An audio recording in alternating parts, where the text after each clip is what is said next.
Hola Eduardo, ¿cómo estás? Hola, Ya Eduardo, te estamos por acá ya esperando. está. Sí, pasá. Adelante.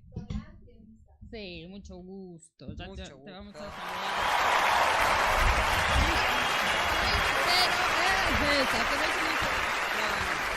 Ahí está. No me acomodamos. Ahora sí. Ahora sí. Es que lo que pasa es que estaba tomando las medidas de ese busto del ¿Cuál, comandante el de Chávez. Perón o el de Chávez? El del comandante Chávez. Ah. Para ver si me lo llevaba al Café Las Palabras, que es donde debe estar ese busto Mirá. de Chávez. Mira qué bueno. Por allá nos qué bueno. dicen que sí. Ya Por te voy allá a hay un contar. sitio- la historia. Al lado de Perón, Sí. de Evita. Yo tengo una anécdota extraordinaria con Chávez. Si quieren se las Sí, cuento. así Sí, por de favor, arranque queremos empecemos así. escucharla. Él vino cuando asume Néstor Kirchner, y no se conocían. Estaba él y Fidel juntos. Claro, y Kirchner era una novedad, no. Vinieron más por solidaridad latinoamericana que para ver quién era este hombre. Ni nosotros muchos sabíamos quién Bueno. era Néstor, ¿no? Y yo era jefe de gabinete de la Cancillería, todavía no habíamos jurado, porque era el día que se jura, el mismo 25 de mayo. Pero a mí me tocó hacer el encuentro con los presidentes, con las delegaciones extranjeras en la Cancillería, que es donde el presidente se encuentra con ella. Hicimos un acto muy lindo, porque yo lo fui a buscar a Miguel Ángel Estrella, que tocara el piano. Y estaban todas las delegaciones que vinieron. Y alejados estaba el comandante y Fidel. Era como una dupla ahí que miraban desde afuera, mirando ahí en el salón de Cancillería. Y de pronto me les acerco y empieza, oye, como dice el comandante, A lo caribeño. recomiéndame un libro del general Perón, porque yo, la verdad, no he leído mucho del general Perón y veo que acá es Perón, como decía él. Y le digo, ¿usted se lo perdió, comandante? Al otro día le regalé, le llevamos al avión 75 tomos de la colección Hernandarias, que está todo el peronismo. Y le puse el manual de Sonceras Argentina de Jaureche como apéndice, y le expliqué, este hombre es para nosotros es un ideólogo, el tipo que le dio a nuestro pensamiento una amplitud y lo contó de una manera que todos entendemos. Bueno, pasado menos de un mes y nos encontramos con el comandante en el aeropuerto de Asunción del Paraguay, en la Asunción de Duarte Frutos. Justo llegó nuestro avión y llegó el de él. Entonces nos cruzamos en el salón y yo iba con Rafael Bielsa y él me ve y me dice: ¡civilización o barbarie! ¡Esa es la soncera madre! Se había leído todo. Obvio que Era una había leído toda esponja. una vez. Era una esponja. Y empezamos a hablar y dice, no, porque en el libro de Perón, del otro, y se había leído, yo no sé cómo, era una esponja. Era una esponja. Sí. Pintaba, aparte, yo digo, pero ¿cuál es el tiempo? Porque gobernaba. Así que bueno, con un gran gusto. Marche ese busto. Vaya, Sí, ya después, vaya fuera ese del aire busto. te vamos a contar la historia para no dejar mal a Cómo nadie, no, pero cómo ya te no. la vamos a contar. Qué placer poder conversar con No vos, hemos Eduardo. ni Muchísimas gracias. presentado, ni Claro, presentado, muchísimas mirá. gracias por venir hasta Nodal. Porque sí, ¿quién no lo conocerá, Eduardo, a esta altura del partido? Yo creo que, por lo menos en la Argentina, pero bueno, puede ser que en Latinoamérica y el Caribe no todo el mundo sepa que sos abogado diplomático, un político argentino de larga data. Peronista, primero que nada. Primero que nada. Y único. Me gusta. Para mí pero- es la mejor carta de presentación. Sí, ¿no? Militante desde muy joven, Eduardo. Y los 17 años. ¿Cómo fue ese 17 encuentro años. con la política? Pobre mis padres, yo soy de una familia muy antiperonista. Yo me llamo Eduardo porque soy ahijado de bautismo del general Lonardi, Eduardo Lonardi, que vino a mi bautismo, pobre Lonardi, y le dio una medallita a mi madre que yo nunca usé, porque mi madre esperaba hasta los 18 años para darme la medalla, porque era medalla de oro, ¿viste? Entonces no te la podían dar. No. Y pobrecita, a los 17 años. Bueno, qué sé yo, estamos hablando años 72, 73, años de rebeldía, años de mucha convulsión, y entonces las personas que yo escuchaba en mi propia ciudad y todo eso estaban camino al peronismo o en el peronismo, y aparte de los trabajos sociales que nosotros hacíamos, yo iba y era gente peronista, y bueno, y pasaron cosas, y bueno, y después un día tenés la oportunidad de venir a Buenos Aires para el regreso del general Perón, y la locura de querer llegar a Ezeiza a buscarlo, cruzando ahí el río Matanza y la gente cantando. Entonces, todas esas cosas, y la gente cantaba, llovía como hoy, un poco más fuerte, que es el famoso día de Rucci con el paraguas. Sí. Y era para nosotros, llegaba el general Perón y cantábamos, que llueva, llueva, Lanús está en la cueva. Lanús era el presidente de la dictadura. Que llueva, Lanús está en la cueva, los peronistas cantan, el pueblo se levanta. Que sí, que no, hoy vuelve Juan Perón. Imagínate. Que vos vas ahí y decís, pero yo soy esto, y allá vamos, y había otra No hay que... forma de salir, de irse de ese lugar. Nos entra por el corazón, no es el único lugar donde... Después pensamos desde la razón, pero primero que nada nos entra desde el corazón. Después había otra, porque siempre estaba, le explicamos a Latinoamérica, a Perón lo pararon 3-4 veces para que viniera al país. No querían la derecha que vuelva al país. Entonces, esa vez estaba de moda la canción Estoy hecho un demonio. Sí. Y entonces esa movete chiquita era que viene chiquita, que viene, ya no lo dudes, y viene hecho un demonio y nadie lo para esta vez. ¿Cómo no te vas a hacer peronista? ¿Cómo no te vas a hacer peronista? Con los bombos, los muchachos. Está la felicidad del pueblo contenida porque está la posibilidad de construir una patria verdaderamente libre, justa y soberana en el peronismo. Por eso también nos han perseguido, porque la revolución nacional inconclusa, una revolución que partió aguas en la historia, ¿no? Hasta anoche. Nos persiguieron anoche. Sí, nos persiguieron anoche. Querían proscribir a Cristina. Esos son... La de anoche es una noche memorable, ¿no? Estaba todo previsto para que Cristina, vamos a contar, ayer querían imponer algo que lo hicieron con Lula, que es poner esa famosa cláusula de ficha limpia, que es que si a vos te condenan 2 veces la justicia, vos no podés tener aptitud electoral, ¿no?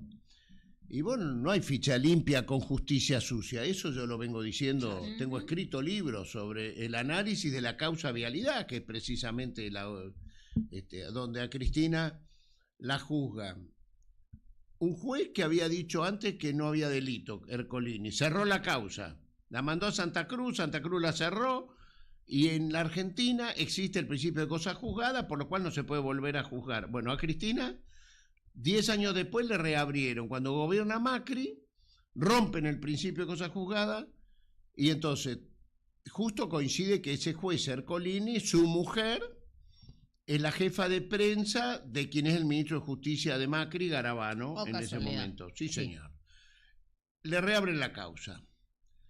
Después Cristina quiere apelar y le tocan 2 jueces que no tienen acuerdo del Senado, Bruglia y Bertuzzi, jueces enemigos de Cristina, porque no les habían dado el acuerdo. Pueden juzgarlo. Y después, cuando ella apela, le tocan en el juicio oral un juez el presidente del tribunal y el fiscal que la acusa, que jugaban en el mismo equipo de fútbol todos los sábados en la casa de Mauricio Macri, el enemigo político principal de Cristina. Eso salió a la luz en el medio del juicio. El equipo, Liverpool, encima él se nos rió, mirá cómo voy a hacer yo, así hizo el juez, para que lo vean todo. Con un mate, así como tengo acá, y decía Liverpool, como diciendo, sí, juego en el Liverpool, en la casa de Macri, ¿qué? ¿Ustedes creen que eso yo no se lo digo ni a mi peor adversario que lo juzgue a alguien que venga a mi casa a jugar al fútbol? Porque tiene que inhibirse. Impunidad total. La imparcialidad está absolutamente violada en el proceso de Cristina Kirchner. Total. Y después apela. ¿Y saben qué? Le tocó en la casación los dos jueces que iban a jugar al pádel a Olivos, ¿cómo se llama? Borinsky y Hornos, que ellos confesaron que iban a jugar. No es que nosotros decimos, están probados los ingresos, y también están probados los ingresos a la Casa Rosada, que iban justo en fechas vísperas de grandes sentencias contra Cristina. Ellos iban a la Rosada y a los 2 días en los diarios salía, procesaron a Cristina Kirchner por tal tema, por tal otro tema. 634 causas judiciales le hicieron a Cristina Kirchner. Nadie tiene tanto. Y siempre le tocaron 2 jueces sobre 12. 2. Bonadío y Ercolini. Dice el gran matemático Adrián Paenza que para que te toquen 2 en 12, matemáticamente tiene que haber 0,000000001 para que siempre te toquen los mismos 2 sobre 12 en un sorteo de boliviano. Es muchísimo. Es joda. Sí. Por eso yo espero que la Corte Suprema de Justicia ahora revise el principio de imparcialidad que está violado en la causa judicial que estoy hablando. Es así. Eso es.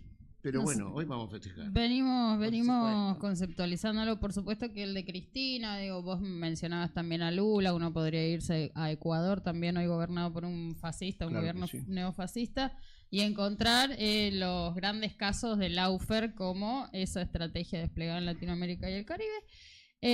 Para el disciplinamiento social de los dirigentes populares, para el disciplinamiento social en general, para la persecución de los dirigentes, para el ataque permanente a los proyectos populares que sin ninguna duda tienen en Cristina a una gran y actual referente, dirigente y líder, no solo para la Argentina, sino para Latinoamérica y el Caribe, creemos nosotros, así que qué bueno que lo hayas traído, porque es importante lo que aconteció ayer en la Argentina, como también es importante lo que está aconteciendo allí en el Vaticano, donde fuiste embajador hace unos años, donde conociste a Francisco, o tal vez lo conocías desde antes, ya nos vas a contar, pero un poco también queríamos irnos directo a ese momento de tu vida y a todo lo que implica el legado de Francisco. Bueno, ya hablé de Cristina. Yo he tenido la suerte que la vida me atravesó. Yo puedo hacer como Neruda, confieso que he vivido, gracias a Dios. Porque ese hombre que me estás hablando, el Papa Bergoglio, como le dicen los italianos, el Papa Francisco, Jorge Bergoglio, el padre Jorge, como le decíamos acá en la ciudad de Buenos Aires, ha llenado una página muy importante de la historia de la gente buena. Porque, dice, vos podés hacer historia, pero de la gente buena hay pocos espacios o pocas personas. Este es del nivel de los Mahatma Gandhi, de los Luther King. Yo creo que ojalá que en estas horas los que tienen que elegir elijan un papa con olor a oveja. Es lo único que les pido, porque esa ha sido la gran virtud de Francisco, no defraudar, decir el primer día, ¿se acuerdan aquel día de Georgium Marium Bergoglio? Y nosotros decía, ¿en serio? A ver, ponerlo de vuelta, decíamos en la televisión, porque al francés ese le entendíamos poco. Habemos un papa, ¿no? Habemos papa. Georgium Marium Bergoglio. Yo decía, pero este está en pedo, el francés. ¿En serio? Y era en serio, 3:10 más o menos, 3:10. Después lo vimos como 50 veces porque nos gustaba. Nunca vimos una cosa tan plomaza, pero la volvíamos a poner. Pero Y era verdad. Y la verdad que él cuando sale en esa escena, él dice, han venido a buscar a un hombre del fin del mundo. Para que... Y ahí, ¿por qué cuento esto? Porque fue el primer papa no eurocéntrico, que no pensó la política del Vaticano desde Europa. Él la pensó siempre desde el sur. Nadie puede decir que no se equivocó nunca. Cambió quizás todas las políticas diplomáticas vaticanas porque él miraba siempre desde el sur. Y me acuerdo, no sé cuánto tiempo tenemos para charlar de esto, pero lo que vos quieras. Yo me acuerdo que los primeros días, justo Barack Obama, que era el presidente de Estados Unidos, anuncia que va a invadir Siria. Y este argentino recién llegado al trono de Pedro sale públicamente un sábado, un domingo, en la mesa, en San Pedro, en la plaza, no a la invasión a Siria. Y convoca al sábado siguiente, cosa que me sorprendió, al sábado, para una jornada mundial de oración, para parar la invasión a Siria. Yo dije, el Papa cree que con una jornada de oración va a parar la decisión del gobierno de Estados Unidos de invadir Siria. Después otra cosa que me preguntaba, ¿por qué el Papa tomó la bandera de Siria? De Siria no son los católicos, mayoría de... O sea, ¿qué bandera que agarró? Dije. Entonces, sorpresivamente el sábado se llevó a cabo la Jornada Mundial de Oración. En la Argentina se rezó poquito. Y Barack Obama a los pocos días dice, no vamos a invadir Siria. Yo dije, ¿pero qué? Entonces, la primera vez que tengo la oportunidad de encontrarlo, yo no era embajador. Y le dije, padre, ¿cómo fue esto? Y él me dice, bueno, mirá, porque yo le dije, porque los católicos rezan los domingos, ¿por qué convocó usted a rezar un sábado? Y entonces me dice, porque Eduardo, yo a los católicos, siendo el jefe de los católicos, los puedo mandar a rezar el sábado. Pero a mí me interesaba que recen los judíos de Estados Unidos, los musulmanes de Estados Unidos y los bautistas de Estados Unidos, que es la iglesia de Obama.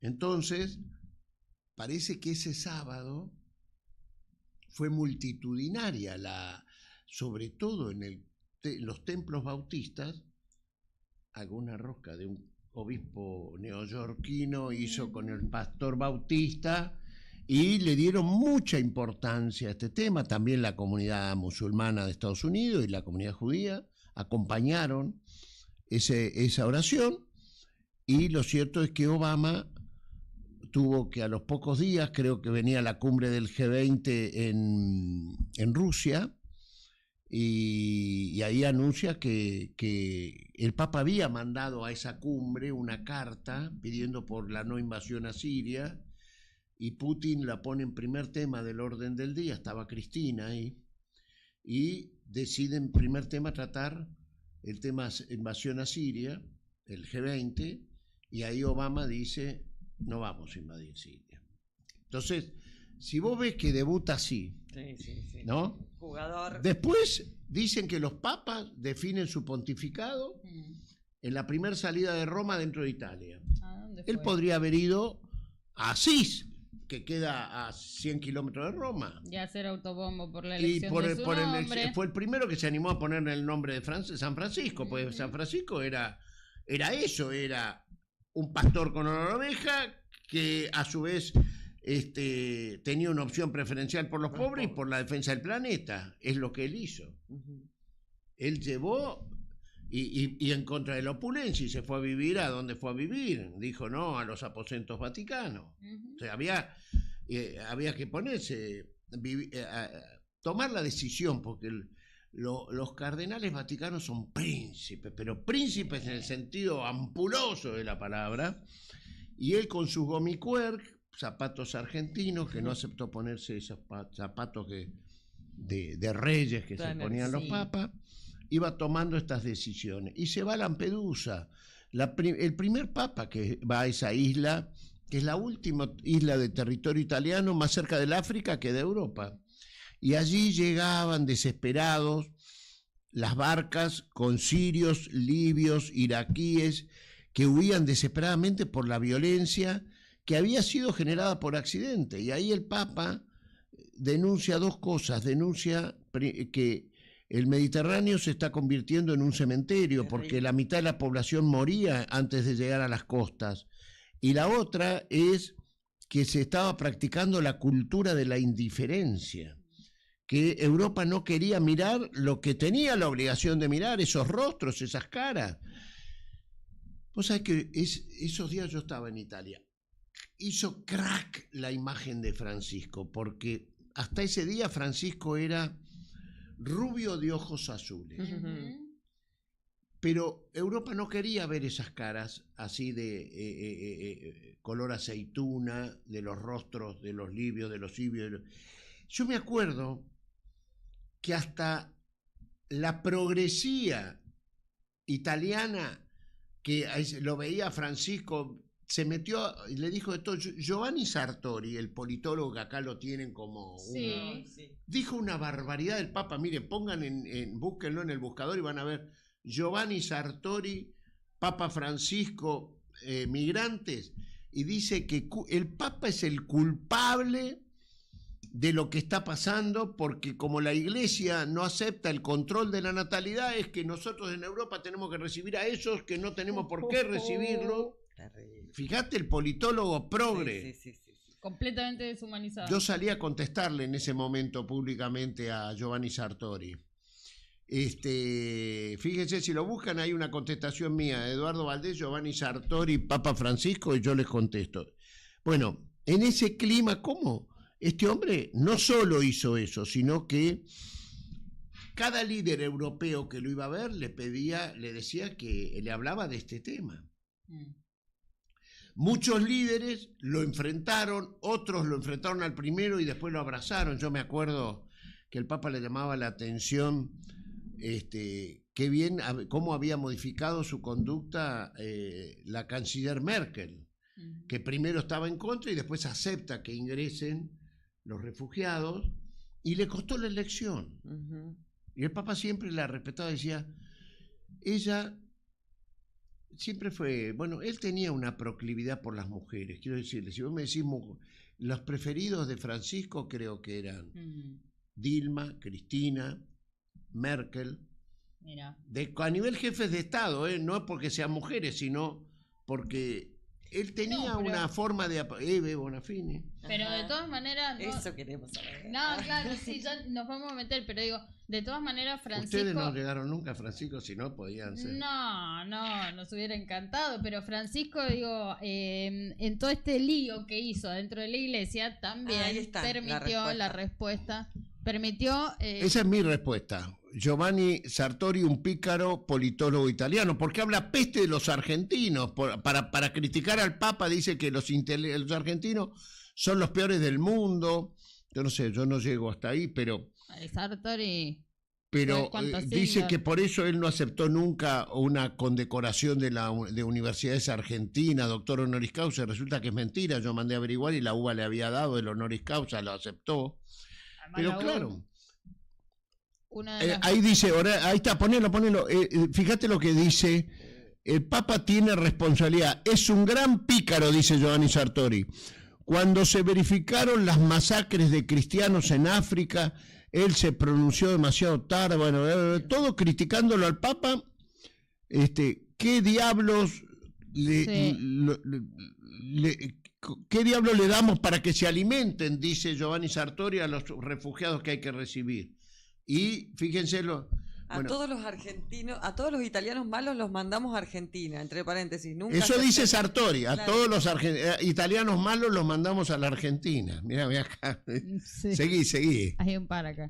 Y dice, confieso que me sorprendió, digo yo, mucho estas críticas feroces a la Argentina, un país que siempre lo tuvo como en gran consideración y del cual me consta que el profesor aceptó el título honoris causa de la Universidad de Buenos Aires, que la universidad le concedió el 14 de octubre de 1998, y le pongo hasta el número del expediente. Dicho título figura en todos los currículum del politólogo posteriores a esa fecha, como puede averiguar cualquier persona con el buscador de internet. Y ahí dice, a la absurda acusación de callar sobre las Dale. De callar sobre las masacres de cristianos, le contestó de la mejor manera el mismo Papa Francisco durante el Ángelus del domingo pasado, cuando resaltó que también hoy en Oriente Medio y en otras partes del mundo los cristianos son perseguidos, y rezó para que estas tragedias sean un estímulo a los legisladores y gobernantes para que sea asegurada en todas partes la libertad religiosa. Ponele el párrafo de abajo que no se ve, vas a ver con que le hablo de los argentinos, los italianos que influyeron en Argentina que él no nombra. Con respecto a sus comentarios sobre la inmigración italiana en Argentina, quiero resaltar que nosotros tenemos orgullo de aquellos italianos que llegaron durante los 3 grandes flujos migratorios que tuvieron lugar a partir de la mitad del siglo XIX y que se intensificaron alrededor de las 2 guerras mundiales. Los compatriotas de Sartori huían de la guerra, como sucede ahora con los refugiados africanos. Quizá el politólogo a quien tanto le molesta que el Papa se ocupe de ellos reflexione en algún momento sobre esta circunstancia. Pero claro, Argentina, dale más, ahí está, Argentina, que empiezo a nombrar.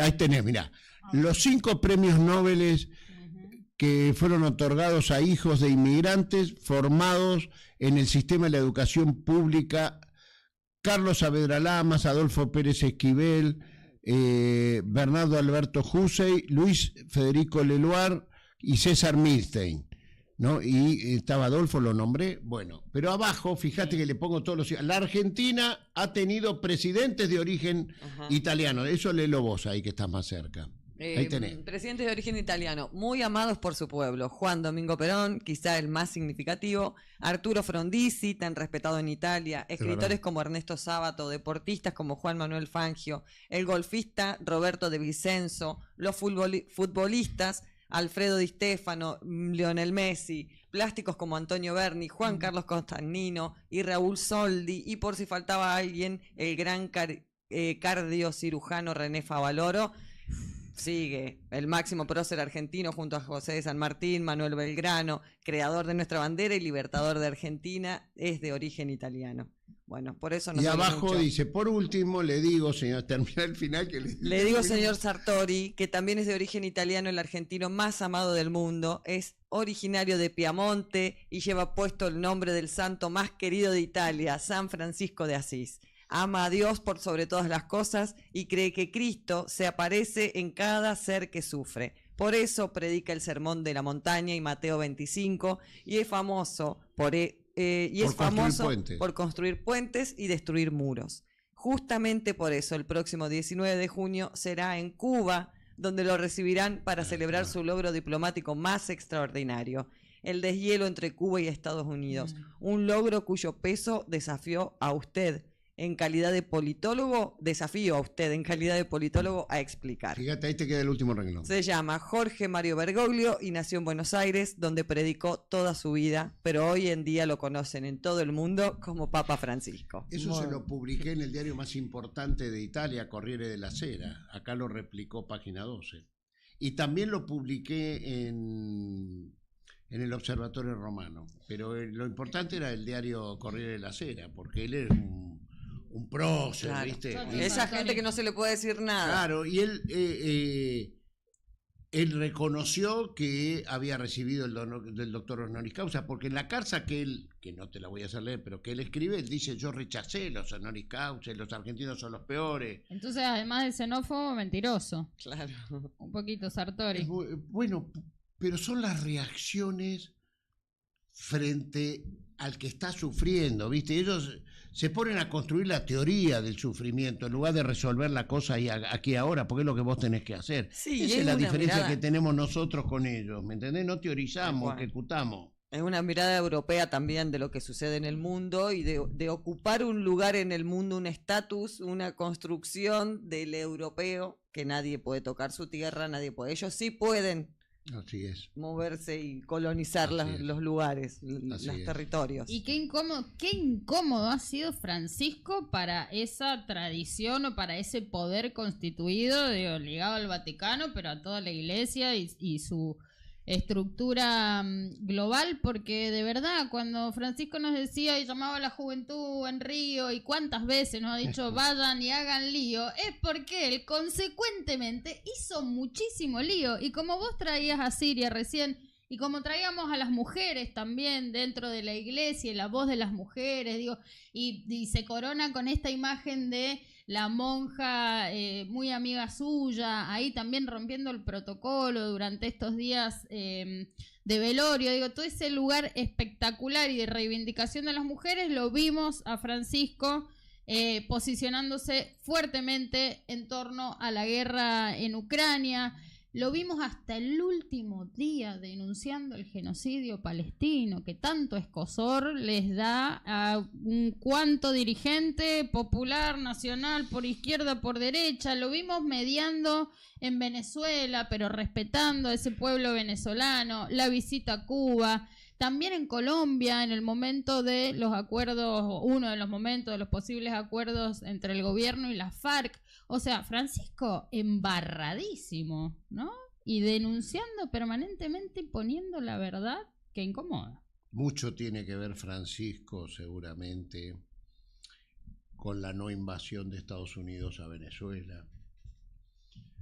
Mucho tiene que ver Francisco con el proceso de paz que logra restaurarse en Colombia.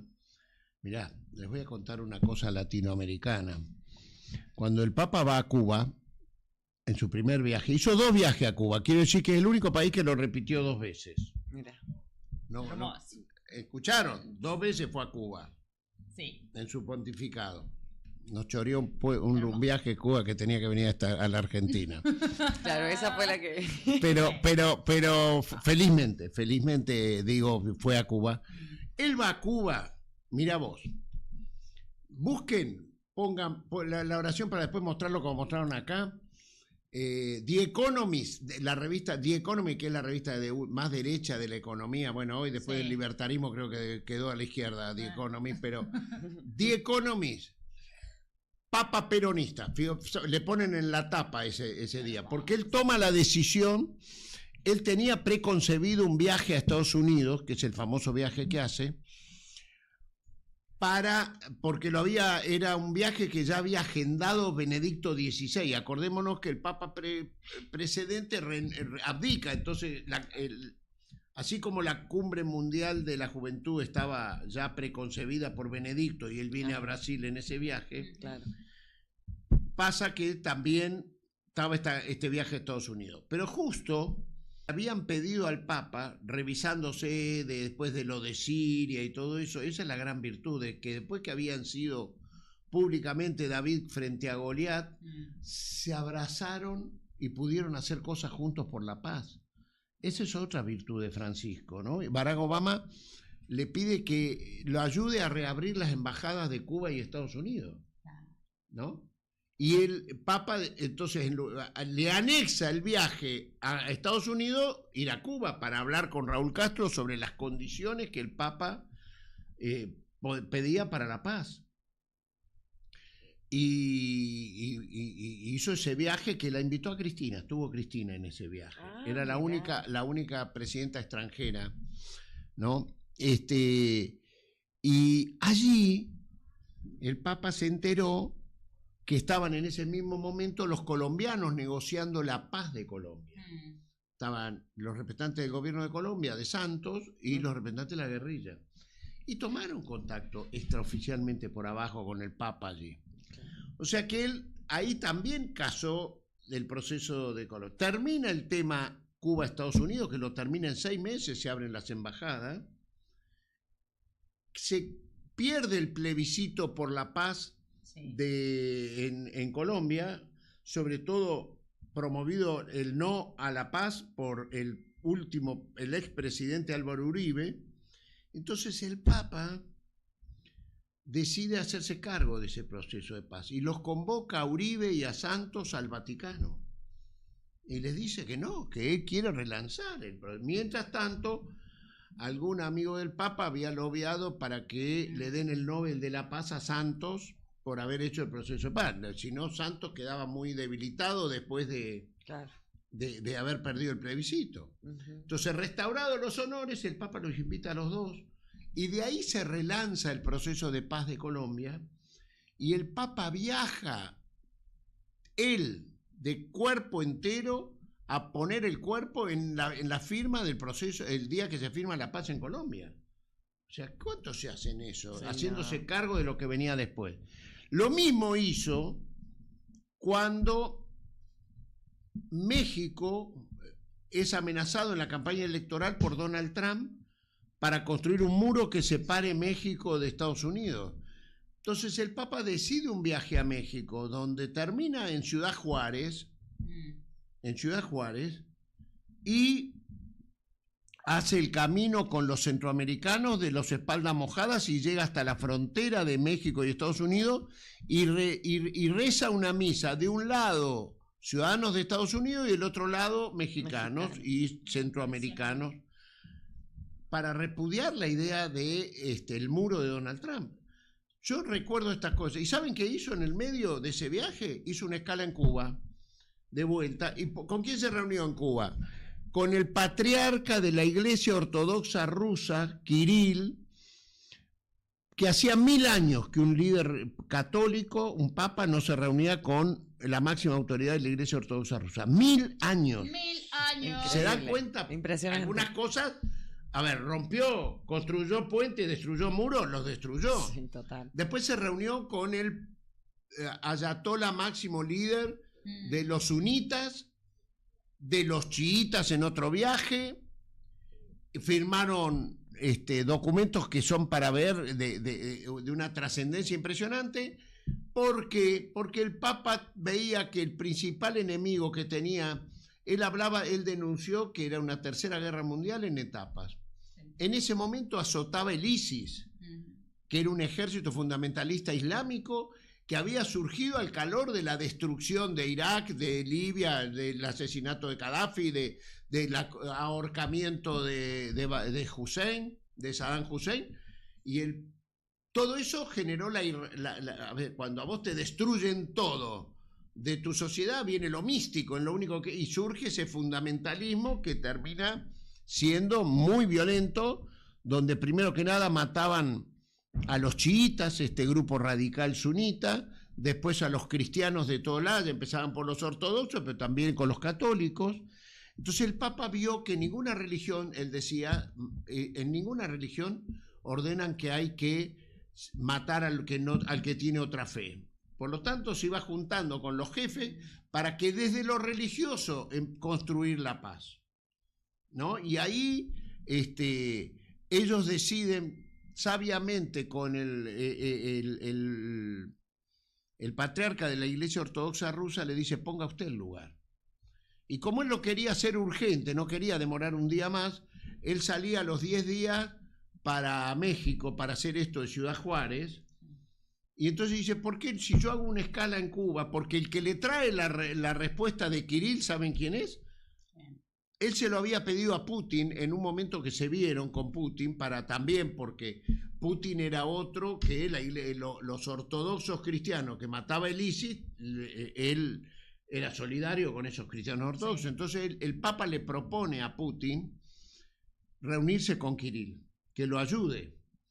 Y el que le trae la respuesta de Kirill, de que acepta reunirse en el lugar que él quiera, es Raúl Castro, que viene de un viaje a Rusia, pasa por el Vaticano, y es la primera reunión de un jefe de Estado cubano desde la Revolución con un papa en Roma. Sí habían viajado Juan Pablo II a La Habana, pero al Vaticano, no, el primer jefe de Estado que viaja desde la Revolución es Raúl Castro. Entonces, como es Raúl Castro el que le trae la noticia, y dice el Papa: en Cuba pudimos reabrir las embajadas. En Cuba conocí el proceso de paz colombiano, vamos a apostar por la paz, y si me reúno en Cuba con Kirill. Y fue en Cuba. Por eso digo, 2 veces viajó. Entonces, vean cómo él le daba importancia y todo tenía que ver con esa, la práctica interreligiosa y ecuménica del Papa Francisco tuvo que ver mucho con que él sea la persona más creíble de luchar por la paz, ¿no? Lo hizo en Buenos Aires. Quiero decir que cuando era arzobispo de Buenos Aires fue el primer cardenal que se animó a llevar adelante en la Catedral de Buenos Aires el día de la Kristallnacht, el día de los cristales rotos, que es cuando en Berlín rompen todos los vidrios de los frentes de personas que eran de origen judío, marcaron los nazis las casas de los judíos de Berlín, que se llama la Noche de los Cristales Rotos, una noche trágica para la humanidad, pero el catolicismo nunca había hecho dentro de una iglesia católica, junto al rabino, en ese momento era el rabino Escorca, que estaba al lado de él, y estaba el musulmán Omar Abud, concelebraron esa ceremonia, y a muchos cardenales del mundo lo miraban de reojo. ¿Qué hace? Era una heterodoxia para ellos este tema. Bueno, él lo practicó. Después funda el diálogo interreligioso. Acá en la diócesis de Buenos Aires con el padre Marcó, Omar Abud, el musulmán, y el rabino Danny Goldman. O sea que la práctica interreligiosa, que era fundamental para la paz, también lo hizo. Bueno, sí, interreligiosa y además esto, recorriendo y tocando actores políticos claves, ¿no? Porque se dio cuenta de alguna manera, digamos, totalmente. Bueno, y en el mundo, si en Cuba tengo respuesta, puede ser que... Bueno, por eso les digo que él ha sido realmente para mí el mejor.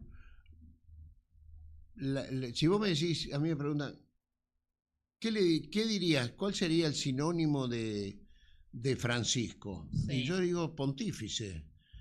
Realmente creo que le cayó ser el sumo de los pontífices, es el mayor constructor de puentes, porque pontífice es puente y destructor de muros. Todos los muros volteó, todos los muros, no solo los muros físicos, los muros religiosos que existían con otros, los muros de la guerra. Un día dijo desde el Vaticano, malditos los que fabrican armas, malditos los que los venden, ellos son los que fabrican las guerras y después los pobres son las que lo padecen. No te cuento esa Laudato Si que con dos palabras sencillas te dice los que degradan el planeta degradan la casa común, la casa que vivimos todos, y la padecen los más vulnerables. ¿Cuántos libros le hubiera costado a Carlos Marx y a Engels lo hicieron para que el Papa dijera Perón también tanto escribió y todos los revolucionarios del mundo, y él dice tenemos que luchar contra la cultura del descarte, así de simple, nos incorporó esas oraciones contra el descarte de los viejos, contra el descarte de los jóvenes que no encuentran su primer trabajo, contra el descarte de las personas con discapacidad. Y frente a esa cultura del descarte, el Papa nos propone la cultura del encuentro. ¿Cuántos libros escribirían los politólogos, los Giovanni Sartori para llegar a eso? Bueno, esa es la gran virtud de este pastor, ¿no? Que encontraba las palabras justas. ¿Y cuántos libros significan que un ser humano tiene derecho a tener tierra, a tener techo, a tener trabajo? Tan básico. Entonces, ese es el legado. Sí, y un legado que déjame agregar mínimamente esto, sí, ¿no? Porque decís Laudato Si, digo, todo el conjunto de encíclicas fue directo al corazón del problema de la humanidad y tiene que ver además con el capitalismo, digo, y él no tiene ningún prurito en denunciarlo como tal, ¿no?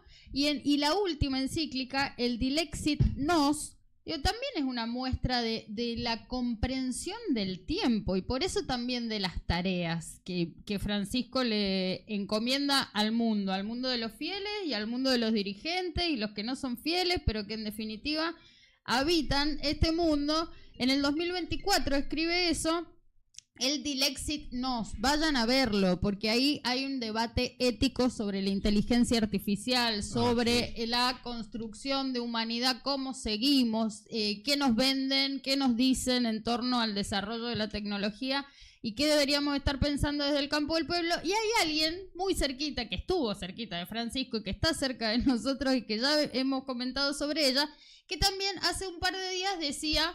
En esta nueva fase del capitalismo, Cristina decía en uno de sus productos de redes sociales... Para el 1 de mayo. Para el 1 de mayo, en esta nueva fase del capitalismo, en esta fase que conceptualizamos como digital. Digo, contanos un poco, yo enganché por ahí, pero contanos un poco de la relación también entre Francisco y Cristina, porque el otro día en el mundo de los memes aparecía... Francisco con mandatarios, ¿viste? Y era cara de culo, más o menos. Y con Cristina una sonrisa que era, dale, se te nota mucho, Francisco, esa complicidad. Contanos un poquito cómo fue esa relación o qué sabes de eso. ¿Cómo no? Gracias. Yo primero te quiero terminar, ya que estamos en cicliqueros. Sí, dale. Hay una que es la más natural de todas, ¿no? La Fratelli Tutti, hermanos todos, dice el Papa. Y está bien, todos somos hermanos, los blancos, los morochos, los musulmanes, los judíos, a estos que están en la guerra. El Papa viajó a Israel y a Palestina. En sus primeros viajes gobernaba Simón Pérez, era el presidente de Israel, y Mahmoud Abbas, que sigue estando en Palestina. Y Pérez quería construir la paz como buen laborista, como había hecho Rabin, y entonces, y Abbas también, y entonces le dicen, si usted se viene para acá, hacemos una foto en el Muro de los Lamentos. Ya estaba Netanyahu de primer ministro, ¿no? Y el Papa viaja y se fue con su muleto, que era el rabino Escorca y Omar Abud, o sea, su amigo musulmán y su amigo judío. Y resulta que Abbas no puede llegar él va a Palestina, pero Abbas no puede ir al Muro de los Lamentos, que era el símbolo final que él quería, la foto de los tres, Simón Pérez, presidente de Israel, presidente de Palestina, Abusa, y le manda un mensaje a Abbas, al Papa, yo no puedo llegar hoy porque yo sé que a mí me van a matar si me saco la foto con usted pero yo estoy dispuesto a que me maten por la paz. Pero la tengo que convencer a mi mujer, todavía no la convencí. Ay, no. Entonces le pido, si usted nos puede convocar en un mes al Vaticano, que yo creo que... Y el Papa los convoca a los dos, o sea, hace 2 veces, vaya, y como eso no sale bien, termina la foto de él con Escorca y Omar Abud, fíjate, está en internet, y después vuelven al Vaticano Simón Pérez y Abbas, y se hace el encuentro por la paz. Inclusive el Papa hace santas, canoniza a 2 mujeres palestinas. Es la primera vez que 2 mujeres palestinas son santas. O sea, eso quería decirlo. Ahora vamos a la doctora Fernández de Kirchner, impresionante, que tuvo 5 encuentros vaticanos y 2 fuera del Vaticano. Ajá. 2 invitaciones para ir a Paraguay cuando el Papa fue a Paraguay, y la de Cuba que les conté, que fue el primer viaje del Papa a Cuba, la que fue a hablar con Raúl Castro de la mediación de... Entonces,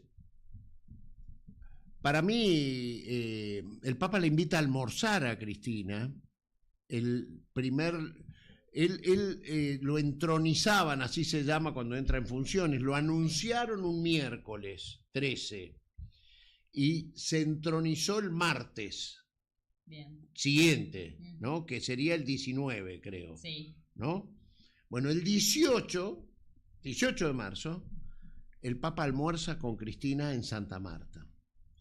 La primera jefa de Estado que él recibe. 3 de la tarde, 3:30, Dilma Rousseff. Empieza con 2 mujeres, ¿no? Con Cristina. Cristina invita a su delegación a una gran amiga del Papa, que es fundadora del Centro de Estudios Legales y Sociales, la primera jueza echada por el 24 de marzo del 76, Alicia Oliveira, ¿no? Que era una gran amiga del Papa y con el cual ella siempre decía las vidas que salvó Bergoglio con ella, que le daba el DNI o el pasaporte de él para que saque gente a nombre a su nombre. Y entonces para el Papa fue muy importante que Alicia fuera en la delegación con Cristina, ¿no? Vos sabés que yo les voy a dejar una imagen, después pásenla cuando quieran, que es muy fuerte. En la ceremonia de asunción, de entronización de Francisco, la televisión, televisaba la televisión vaticana, Sí. ¿no? Y sorpresivamente, cuando el Papa convoca a darse fraternalmente la paz, que es una parte de la misa, ¿no? La paz esté contigo. Y Cristina, la cámara va sobre el palco de Argentina, porque cada jefe de Estado tenía un palco que era de 3 filas. En fila 1, o sea, había 4 por cada fila, serían 12 la delegación que estaba sentado en ese lugar de Argentina. Alicia se había sentado en el 4ª fila, porque entre vos y yo Alicia fumaba y estuvo fumando todo el tiempo de la Alicia misa. has roto un protocolo vaticano. Total, nunca entró de negro a verlo al Papa, siempre iba con ese tapado marrón que ella tenía y fumaba dentro del Vaticano. Y Cristina le decía, no fumes, le decía desde atrás, ¿no? Y esta le mandó a uno de los chicos que le dijera que se sentara, porque Alicia se paraba y se iba para atrás y fumaba. Pero déjense de embromar, déjenme a mí libre. Y no paró de fumar. Entonces, cuando viene Demos fraternalmente la paz, Cristina se levanta y se va hacia la fila 4 a buscar a Alicia para darle fraternalmente la paz. Que se habían conocido en ese viaje, no es que se conocían de antes. La Cámara Vaticana, increíblemente, tomó esa imagen, que yo la tengo, y el Papa la vio a esa imagen y él sintió que ese fraternal abrazo entre Cristina y Alicia él sintió como que era hacia él, que era propio. Esto me lo dijo alguna vez. Dice, en ese primer almuerzo empezaron a volar juntos. O sea, si la relación no había sido antes, desde ahí en adelante, cada vez que iba Cristina, ninguna reunión duró menos de 2 horas y media ahí en el Vaticano, en Santa Marta, en los almuerzos. Y la última reunión, la 6ª, perdón, son 8 entonces, fue en un aula, en una oficina que se llama el Aula Pablo VI, un domingo, el Día del Periodista es el 7 de junio, el Día del Periodista en la Argentina. Ese día era. Yo era embajador ahí. Y la verdad que estaba hecha. Cristina estaba en Roma porque le entregaron un premio a la Argentina en la FAO, ¿no? Y que es la Organización de Naciones Unidas para la Alimentación. Sí. Y claro, y nosotros teníamos que construir un protocolo, porque Cristina no quería ir a molestar al Papa, me lo dijo, a mí me dice, mira Eduardo, yo voy a Roma, pero tengo un problema, porque yo no quiero ir a molestarlo al Papa, porque yo voy por lo de FAO. Ahora, también, claro, si yo no le digo a él, somos la presidenta argentina, el Papa argentino, el protocolo no dice que cuando un jefe de Estado va a la FAO tenga que ver al Papa. Pero ¿cómo no le voy a avisar? Ahora, claro, no, entonces yo fui y le dije, mire, acá hay un hecho que no sé, no está en los protocolos. La presidenta va a venir a Roma, viene por esto del FAO. ¿Qué hacemos? ¿Lo vea usted? ¿No lo vea usted? Lo que no quiere ella es desairarlo, es decir, por lo menos que tome la decisión usted. Claro. Pero ella lo que no quiere ni que le carguen a ella, que ella es, que siempre lo viene a ver y que esto que el otro. Y que tiene coronita. Y que usted, exacto, decían eso, y que tome la decisión. Entonces él dice, vos pedí la reunión. ¿Qué significaba pedir la reunión? Que escriba en el Vaticano, al Vaticano, a la Secretaría de Estado, que la presidenta venía y que vos quedate tranquilo. Y yo pedí la reunión, fíjense, en la época de los WhatsApp y de los Telegram, el Vaticano se manejaba en el 2015, hoy no sé cómo es, con fax. O sea, yo tenía que mandar un fax a la Secretaría de Estado. Lo más cerca del y a mí medioevo. me tenían que Me contestar por un fax. El protocolo establecía que estaba confirmada la reunión. Faltaban 4 días, nadie me había confirmado nada. Entonces, siempre llega una delegación de ceremonial para ver todos los recorridos que va a hacer el jefe o la jefa de Estado de Argentina, en este caso. Claro, y faltaban 2 días para que llegue la avanzada y yo no tenía respuesta. Y voy a la Secretaría de Estado y digo, ¿qué pasa con la reunión? Y me dicen, no, y habían perdido el fax mío. Menos mal que el fax, la virtud que tiene es que vos tenés una copia. Apretabas un botón y salía lo que vos habías mandado. Y fui. Alguien se lo robó, alguien no quería que esa reunión eso no se eso, ¿me entendés? Justo se Entonces, va a perder. yo la única vez que me vieron que dije, no, miren, yo la prueba la tengo, en la comunicación pública todavía no había salido, pero no. Y se nota que me querían facturar eso. Bueno, la cuestión es que cuando se viene la reunión, habíamos acordado una delegación, ese día llovía mucho, ese domingo que era el Día del Periodista, y lo primero que yo veo que me cambia la bocha es que los periodistas argentinos que habían bajado, en lugar de entrar bajo techo al momento que empieza la reunión y te esperan en una aula contigua, me los dejaron no podían entrar.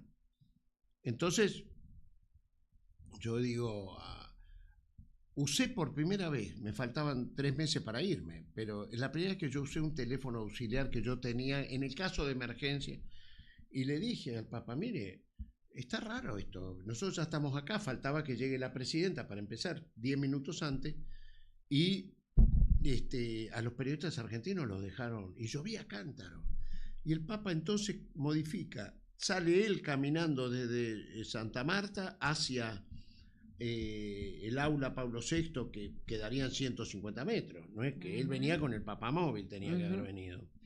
Y pasa por donde están los periodistas argentinos, esto lo pueden decir todos los periodistas argentinos, los busca y ingresa con ellos hacia el lugar de la reunión. Impresionante. Y los secretarios de Estado y Secretaría de Estado pensaban que esa reunión iba a durar 15 minutos. Entonces yo me acuerdo, porque primero se hace la reunión y después el Papa viene a saludar a la delegación. Sí. Y yo estaba en la sala contigua con Timerman, Oliveri, había varios de la delegación argentina, y con todo esto que había pasado yo estaba preocupado.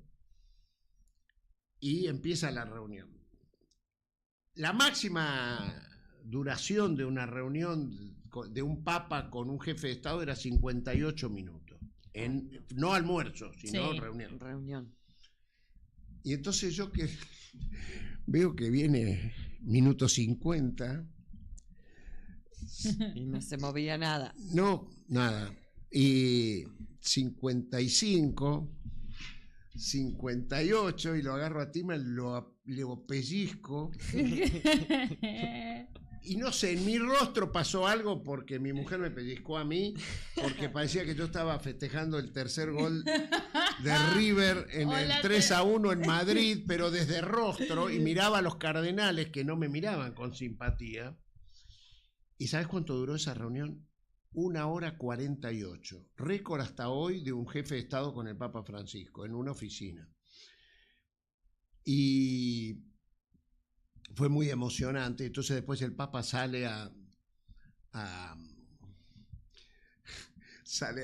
viene con Cristina junto al lugar donde estábamos todos y saluda a la delegación. Pasa Timerman, que era el canciller, pasa el secretario de culto. No sé, yo pasé en cuarto lugar con mi familia y saludo y lo saludo al Papa y él me mira con ojos pícaros, con la mirada me dijo, y a Cristina le doy un beso y por el otro oído, no por el oído que estaba cerca, acá, vos sos el Papa, Cristina estaba acá y yo le hablé a este oído. Claro. Y dije alguna mala palabra en el festejo. Y él miró y dice, y Cristina sonríe le rompimos. Bueno, y el Papa dice, no se dicen esas palabras, dígale al embajador. Bueno, pero esa última reunión de Cristina con el Papa fue muy fuerte, muy linda. Sí, y claro. que vos lo traigas y acá, que lo recuperes así, te digo que también es Maravilloso. muy fuerte, que te Hay lo cosas muy agradecemos. lindas de ese periodo de Francia, el de Maradona. Bueno, eso, por favor, todo No te- sobre no- el 10, no queremos te va- saber. No te vamos a No te soltar vamos un a dejar. ratito más. Porque Cuento eso porque tengo que estar a las 12 en Bueno. Vicente López. ¿Qué hora Bueno. es? Falta, sí. No, pero ¿sabés qué? Con lluvia. Y un pequeñito escenario de qué se viene. Contanos Maradona primero. Bueno, Maradona fue una cosa increíble porque no se conocían. Estos dos argentinos futboleros no se conocían. ¿De verdad? No se conocían. Bueno, tiene que ver que Diego en esa época no hablaba muy bien de la iglesia. Ah, claro. Y yo les voy a decir una cosa. Así como hablan del Papa progresista, Papa... Yo creo que Jorge Mario Bergoglio era un papa ortodoxo. Ortodoxo, que quiere decir que practicó la doctrina social de la iglesia. Porque yo lo que le quería decir que cuando el Papa va a Cuba la segunda vez, la revista The Economist, porque me salté eso, le pone Papa peronista, porque va a Cuba, anexa a Cuba a Estados Unidos. Y el Papa iba a Cuba porque quería mediar con Raúl Castro, claro, y por eso agregó el viaje. Y la revista The Economy no puede poner mejor tema que si ustedes encuentran después, es la primera vez que le dicen Papa peronista, pero mal, porque claro, dice que como los peronistas somos resentidos con el imperio, con Estados Unidos, el Papa no podía pisar Estados Unidos sin antes no mostrar que él era un alternativista, ir a Cuba. Y la verdad que no, la verdad que el Papa viajó a Cuba para cumplir la mediación que le había pedido Estados Unidos y mirarlo a los ojos a Raúl Castro y decirle, ¿usted está de acuerdo con la mediación? Porque un día yo le pregunté al Papa, ¿cómo acepta usted una mediación? ¿Cómo es que? Y él me dice, mira, Eduardo, la primera cosa es que yo tengo que ver que las partes que me piden mediar estén convencidas de que quieren la solución esta. Claro. Si las partes no quieren, yo no voy a tomar una mediación. La iglesia no va a tomar una mediación. Y dice, yo vi en los ojos de Raúl Castro y en los ojos de Barack Obama que efectivamente querían. Por eso en 6 meses pudimos resolverlo. Tal cual. Y él cuando lo junta a Uribe y a Santos en el Vaticano, les quiere ver los ojos si están dispuestos y él asume el riesgo de poner su cuerpo. Entonces, hubo otras veces que le fracasó. Claro. Él quiso hacer lo mismo con Turquía y Armenia cuando en el 2014 se cumplieron 100 años del genocidio turco. Sí. Él quería rezar una misa en la frontera de Armenia con Turquía para que se reabra esa frontera que hace 100 años está cerrada. Y lo fue a ver a Erdogan y Erdogan le dio vueltas y medio se mal predispuso. Y entonces el Papa convocó, se enojó ahí y decidió que ese día iba a ser en San Pedro una misa dedicada a la comunidad armenia del mundo, de la diáspora, y viajaron cerca de 3.000 armenios de todo el mundo. Estaba Charles Aznavour, que yo no sabía que era un gran militante de la causa armenia, estaba Andrea Agassi, el de tenista, Gassianes, fueron, bueno, y de Argentina, porque él era muy amigo de los armenios, viajaron todos los armenios, los Estambulian, los Arlanian, y esa misa el Papa, por primera vez la Iglesia habla del genocidio de los turcos, 3 veces dijo la palabra genocidio, no sabes cómo retumbaban los aplausos. Sí. En San Pedro, nunca hubo, no se aplaude en San Pedro. Bueno, ese día se aplaudió. No, ese día parecía el regreso del doctor, del Juan Domingo. Pero, ¿cómo no le van a decir peronista? Pero llegó un papa. No, pero vos sabés que cuando le decían peronista era para bajarle el precio, como cuando le decían populista. Ahí hay un politólogo italiano que acá lo saca mucho el Diario de la Nación, se llama Lori Sanata. A uno se le cae la palabra populista al lado del Papa.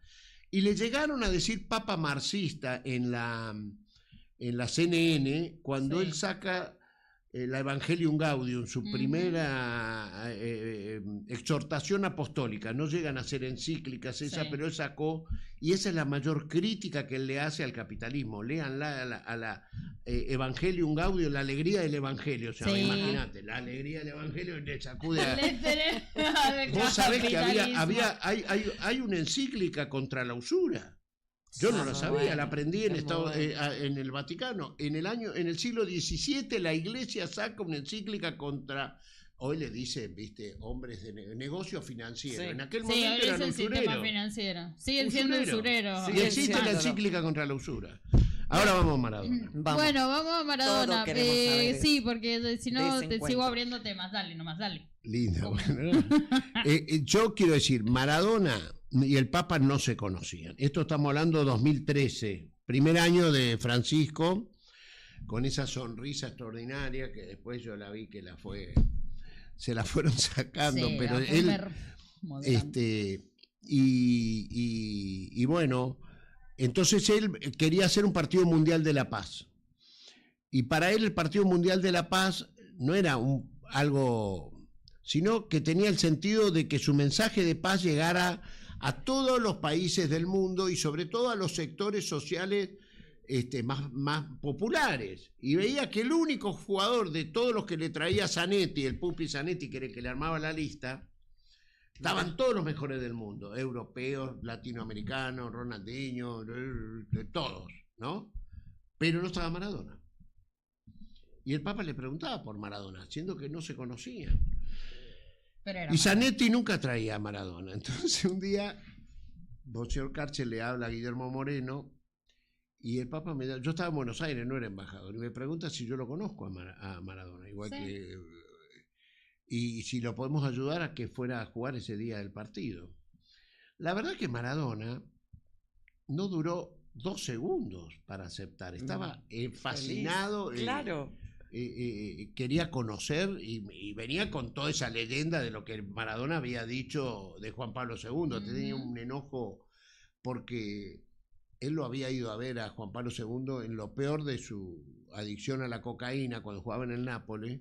La pidió él a la reunión y pasaron 2 cosas, que él fue con su mamá, que para Maradona es todo, y parece que a él le dieron un rosario opulento y a la mamá uno, y eso lo molestó, pero aparte le molestó que Juan Pablo II le pidiera un autógrafo. Él iba a buscar un padre y el otro, y entonces me dice, era arquero, no entendía nada. Claro. Y era verdad que Juan Pablo II era arquero, había jugado al fútbol, pero esas definiciones maradonianas se lo explicaba al Papa, era arquero. ¿Usted de qué jugaba?, le decía. Y entonces, cuando vamos a Roma, Maradona se portó esos días, yo nunca vi otro Maradona más feliz, no probó una gota de alcohol los 7 días que estuvo ahí en Roma, era su primer encuentro con los romanos después de que él se había ido de Nápoles, como se fue, que le pasan la factura en el fútbol mundial por haber sublevado a Nápoles contra Italia en ese partido de Argentina-Italia en Nápoles, ¿no? Y a partir de ahí ya le empiezan, por eso él se va de Nápoles, porque le empiezan a hacer toda una leyenda negra, y después en Estados Unidos le pasa lo que le pasa, todo condenando al Maradona rebelde, ¿no? Sí. Y entonces para él también era una novedad cómo lo iban a recibir los romanos que él había sublevado a Nápoles contra Roma. Yo te juro que nunca había algo igual. Todos los lugares donde iba Maradona en Roma se sublevaban. Claro. Estaban los mejores jugadores del mundo, pero solo querían ver a Diego. El público italiano que estaba en el Olímpico de Roma, Maradona, que tenía 20 kilos más que los otros, 20 años más que todos los otros que jugaban, era el patrón y rey. Tan es así que es el único que jugó 90 minutos. Todos jugaron 45 minutos uno y otro 40. Y acá pasó una cosa muy simpática. Él no era el equipo de Zanetti contra el equipo de Maradona. Él lo único que le pidió que no jugara Icardi. No quería que jugara Icardi. Estaba enojado con Icardi por lo que había pasado con Maxi López. Y entonces, claro, como él tenía que jugar solo 45 minutos, que era lo que se había establecido, Zanetti puso, en el segundo tiempo lo puso a Icardi, cuando iba a jugar Maradona. Cuando Maradona vio que estaba Icardi, lo agarró al técnico del equipo de Maradona, que era un inglés, y le empezó a los gritos. No change, yo no cambio. Y entró al partido, iba ganando 1-0 el equipo de Maradona con una asistencia de Maradona, creo que a Roberto Baggio, que fue el que hizo el gol. Pero la asistencia fue de Maradona, era una cosa, estaba panzón, pero ¿sabes qué? Tiraba todavía los pases como con la mano. Y terminan perdiendo 3-1 con 3 goles de Icardi. No sabés lo que fue la indignación y la furia. Partido de La Paz, nada, ¿viste? Maradona estaba furioso. Pero que me agarra la noche siguiente y en la casa de Guillermo Moreno, y me dice, cuando el Papa me saludó ayer, el Papa los había saludado a todos los jugadores en el aula, en un aula, el aula Paulo VI es un aula importante del Vaticano, y dice, él me agarró de la cintura, Eduardo, y me dijo, Diego, lo necesito para pelear por la paz del mundo y contra el hambre, me ayuda. Y yo cerré los ojos y la vi a mi mamá en el cielo. No me pasó nunca eso. Vos me tenés que armar otra reunión con él porque este tipo es distinto, te lo pido por favor. Al día siguiente lo voy a ver al Papa y le cuento esto que me pasó en la noche en la casa de Guillermo Moreno. Y el Papa me dice, bueno, tráemelo mañana a 3:30 de la tarde. Entonces, al otro día a 3:30 de la tarde, Diego vino empilchado, estaba... Yo me imagino la felicidad. No, increíblemente Maradona era muy protocolar, después te voy a contar que yo lo vi, él respetaba los protocolos, tenía conque. Claro. Y o había vivido, entonces sabía que los protocolos, y en el Vaticano, en la parte donde estaba el Papa, en Santa Marta, no requiere el protocolo que requiere ir a la parte de la Secretaría de Estado, el Santo Oficio, como le denominan. O sea, vos podés no ir de negro. De negro, claro que va. Que es en ese lugar. Bueno, la cuestión es que Diego pide que estén varios, participaron mi familia, los amigos de él, y hicimos como una rueda de 10, que estaba el Papa también en la rueda, bien de fogón era la conversación. Y hasta que un momento Diego me dice, me gustaría que el Papa me bautice mi nene Diego Fernando, que recién había nacido, tenía 6 meses el nene. Entonces el Papa, yo le digo en voz baja, porque podíamos hacer él quiere que le bautice el nene. Bueno, que venga con todos los hijos, me dice el Papa. Entonces, en un momento dado, el Papa se lo lleva a Diego como para charlar los dos solos. Y están 5 minutos en una salita contigua. Cuando salen de ahí, Diego se pone los puños acá. Los techos de esos lugares vaticanos son muy altos. Y él se pone los puños acá cuando sale de eso.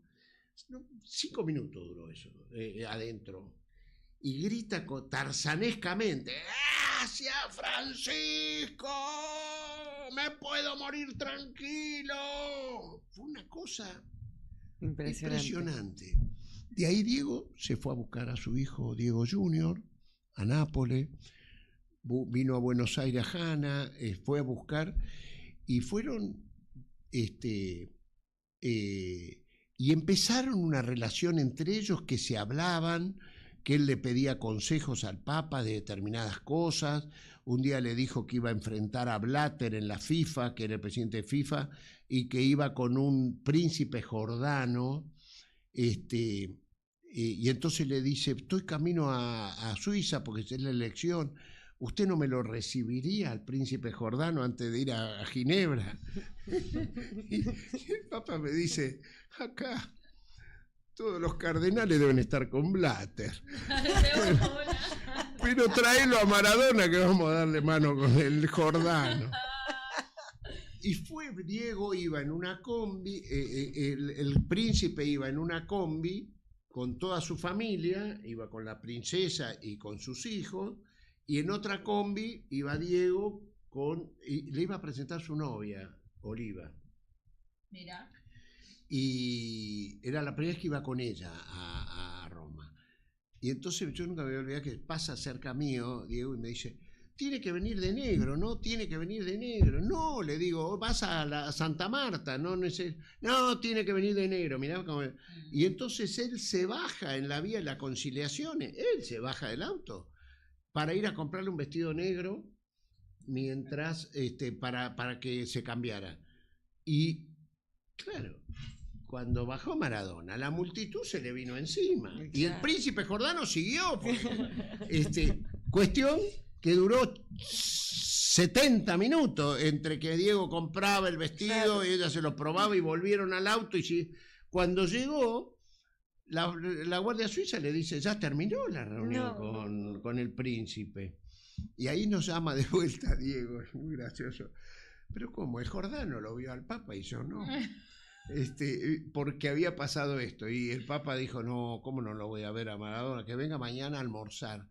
Y entonces Diego fue solo con su novia y tuvo una charla con el Papa en el almuerzo el día siguiente. Pero por eso yo digo, él tenía, y vivía su papá, entonces él comentaba que él le dice al padre el día de que le pasa esto, de que la ve a su mamá en el cielo, y, papá, hay que jugar con este es de verdad, le dice él al padre, y le dice, Diego, yo ya vengo jugando desde el primer día, me alegra que te sumaste vos, le dice el padre de Buenos Aires, así es, y se vieron muchas veces. Bien, se vieron, qué hermosas historias, qué maravilla esa. Yo ya lloré en esta entrevista, pido disculpas si se notó, pero de verdad traerlos a ellos tan humanamente a el recuerdo, esa historia viva de la que sos parte. Sí, lloré en serio, por eso te digo, pido disculpas, pero lo cierto es eso, ¿no? La familiaridad con la que los presentás, que no anula para nada la importancia, la relevancia geopolítica, el compromiso histórico que cada uno de ellos o de ellas que has traído hoy han asumido, de las tensiones que han generado, de los caminos que han marcado, ¿no?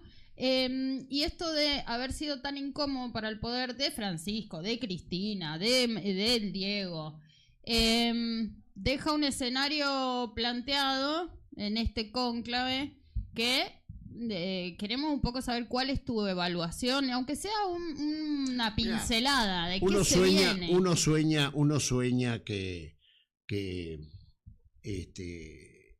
el Papa que venga es el continuador de la obra de Francisco. Yo a Francisco lo tengo entre los papas anunciadores, que no hay tantos. Yo Juan XXIII, que fue aquel Papa Juan el Bueno, que le toca suceder a Pío XII, que fue el Papa que estaba cuestionado por no haber sido opositor al nazismo, y entonces la Iglesia estaba muy divorciada de la sociedad, y le tocó a Juan XXIII, convocó al Concilio Vaticano II, produjo las mejores reformas sociales, que acá la Iglesia latinoamericana lo toma y plantea la opción preferencial por los pobres. Bueno, ese Papa fue un Papa anunciador, y tuvo la suerte que quien lo continuó fue un Papa ejecutor, que fue Pablo VI, y entonces todo lo que se logró en la Iglesia latinoamericana, que fue la Conferencia Episcopal de Medellín, el CELAM, ya era sobre el pontificado de Pablo VI, y se pudo. Allí es donde nuestros obispos latinoamericanos plantean la opción preferencial por los pobres, ya con el pontificado de Pablo VI. aparecen obispos extraordinarios, Elder Cámara en Brasil, que dice, tiene una oración extraordinaria que dice, si yo le doy de comer a un pobre, me dicen que soy un santo, pero si yo pregunto por qué esa persona no puede comer, me dicen que soy comunista.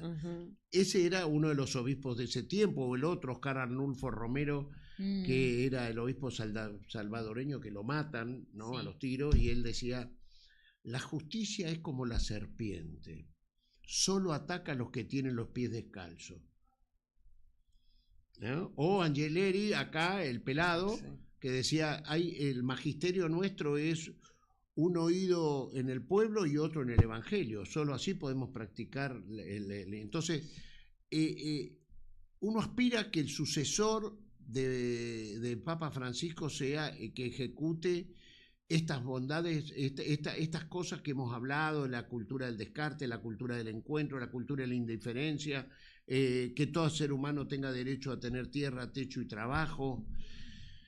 La geopolítica por la paz, bueno, esa iglesia es la iglesia que ha logrado Francisco, que lo lloren como no lloraron a otro papa, lo lloren los presos, lo lloren los sin techo, lo lloren los agnósticos, lo lloren los marxistas, los trotskistas. Ayer, anoche me agarró un trosco, me dice, lo lloré como uno propio. Lo lloren los evangélicos, los judíos, los musulmanes y los católicos. Ese es el pastor con olor a oveja que debería continuar en este cónclave. Creo que la derecha viene más organizada esta vez que en aquel cónclave que había abdicado Benedicto, y entonces había un vacío de poder de parte de la derecha, de la curia vaticana, que viene a ser los más conservadores. Pero bueno, espero que los 100 y pico que nombró de cardenales Francisco sean de esa estirpe, de la estirpe de las ovejas y los pastores. Entonces, yo no te puedo decir quién puede ser porque no lo sé, es mentira. Me gusta el filipino, me gusta Zuppi, que fue al que el Papa le encomendó el tema de los refugiados con San Egidio.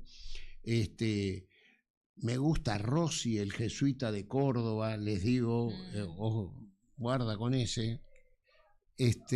Bueno, pero me gusta Rossi. Qué sé yo.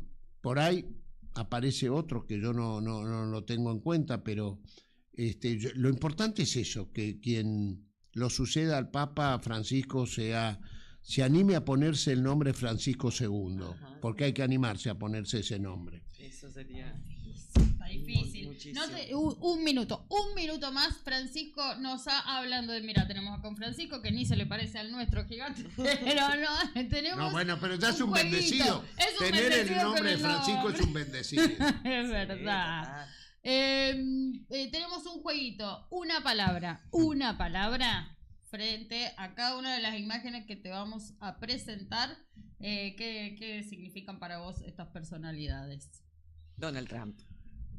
Muro, muro y muro, siendo que para mí yo pienso todo lo contrario a él, ¿no?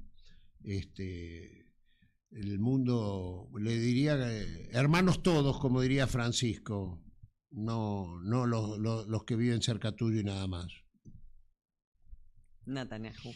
Bueno, es la contracara de la paz, ¿no? Es la contracara de la paz.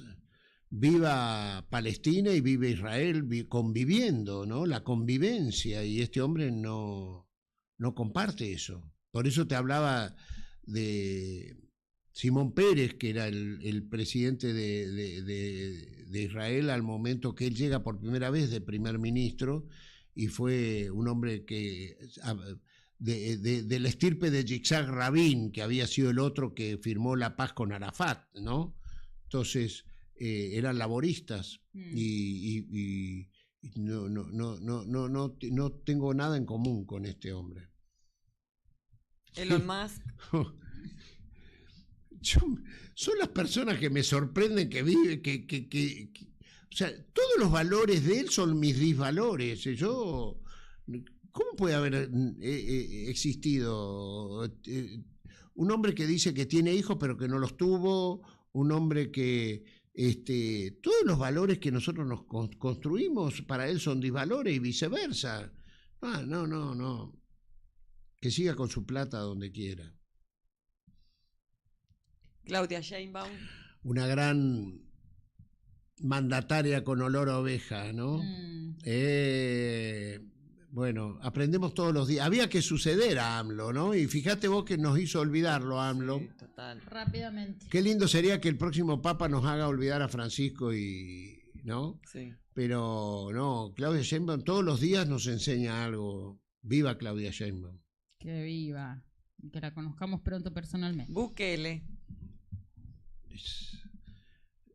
La verdad, me da vergüenza de dónde viene, porque supuestamente viene del Farabundo Martí. Se parece mucho a una señora que es ministra de Seguridad acá. No tengo nada en común, nada. Javier Milei. Yo todas las noches me acuesto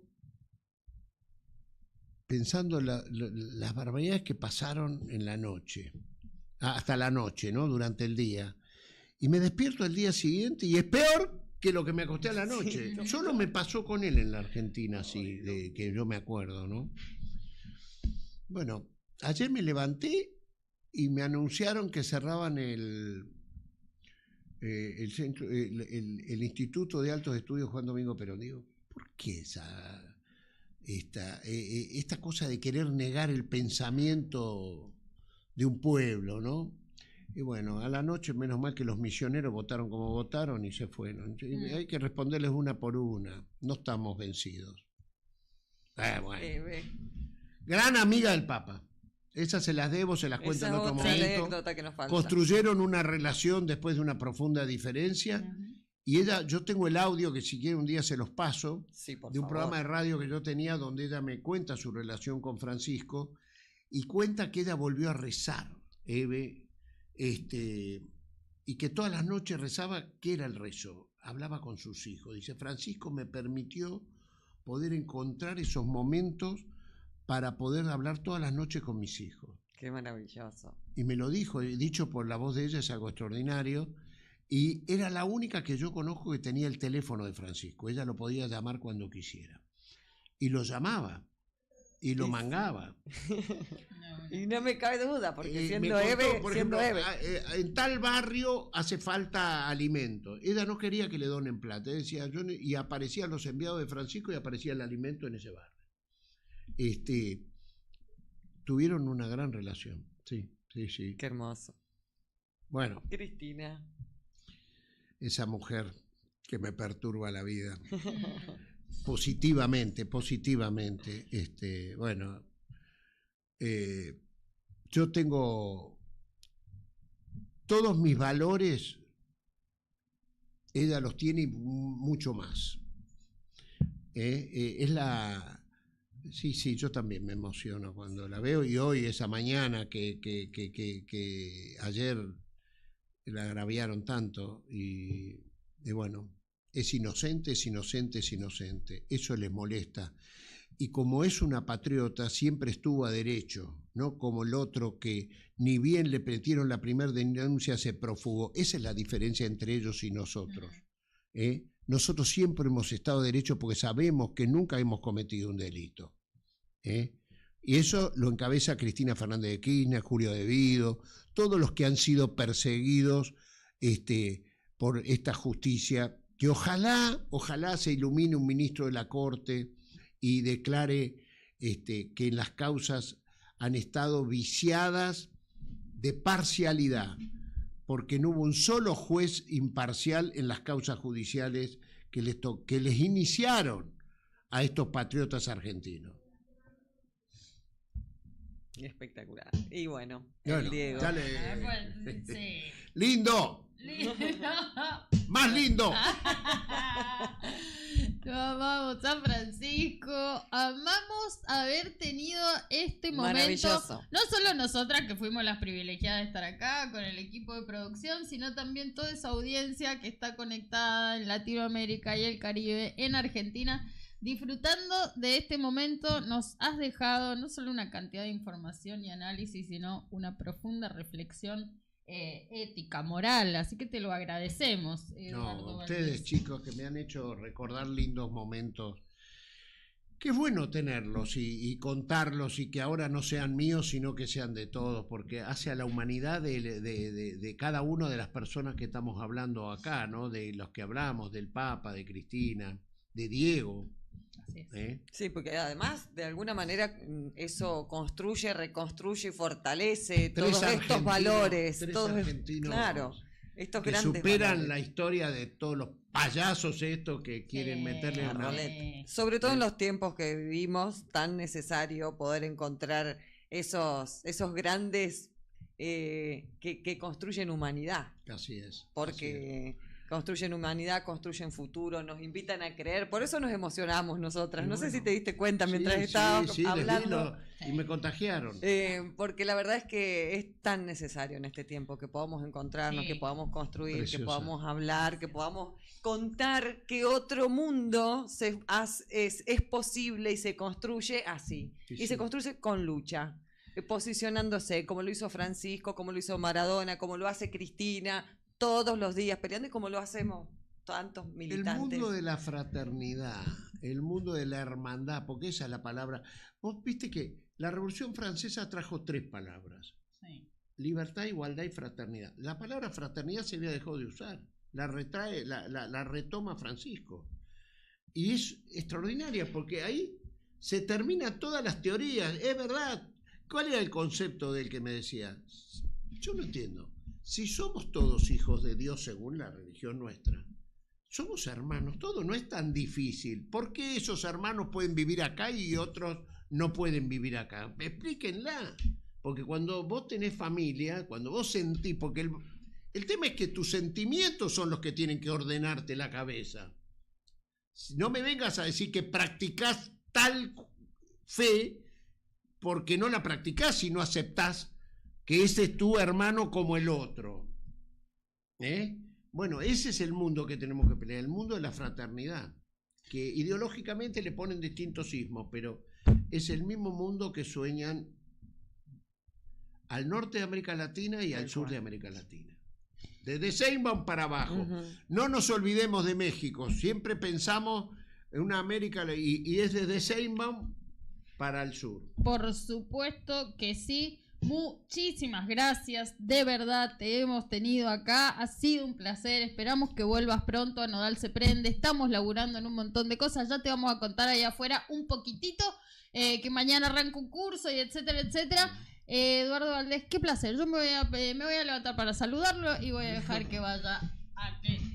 Sí, y nosotras cerramos. Así acá. se termina este gran programa, esta gran edición de Nodal se prende. Muchísimas gracias, saludos a toda América Latina, muchas gracias por estar ahí